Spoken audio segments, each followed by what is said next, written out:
Well, a teenager who says he was kidnapped by two senior police officers has denied repeated accusations he had sex with an underage girl.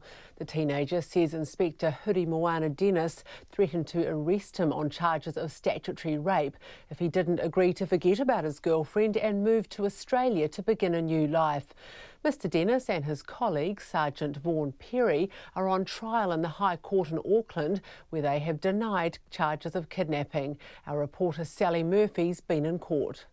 Well, the teenager was cross-examined by Mr Dennis's lawyer, Stephen Bonar QC, and he came out firing. The first question he asked was, when did the teenager start his sexual relationship with his girlfriend? Obviously trying to ascertain whether or not they were having underage sex. But the teenager declined to answer the question. Mr Bonar didn't back down though, simply reframing the question in numerous different ways. That's when Justice Wiley stepped in and reminded the teenager he did not have to answer any questions that he thought would incriminate himself, so he simply didn't answer any of Mr Bonar's questions. He did tell the court, however, though, he was intimidated and scared of the police, and that's why he decided to move to Australia instead of staying here and being charged with statutory rape.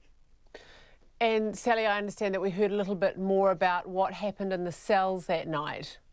Yeah, well, Mr Dennis's lawyer put to the teenager that he in fact knew he was only visiting the cells and that he was with Mr Dennis the whole time, and that Mr Dennis explained to him that he was just visiting and showing him around to show him where he could end up if he in fact was having underage sex. But the teenager denied that and stuck by his statement that he gave the court yesterday, that he didn't know that he was just visiting and he was in fact locked into a cell for up to an hour. He did tell the police today, the court today as well, that he thought the police were tracking him. He told the court that when he was down in the cells with Mr Dennis, that Mr Dennis put a yellow wristband on him and told him it was a tracking device.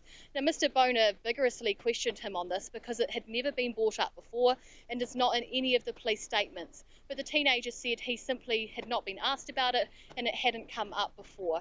He told the court that he was afraid to leave Australia and come back to New Zealand because he thought Mr Dennis was tracking him through the bracelet.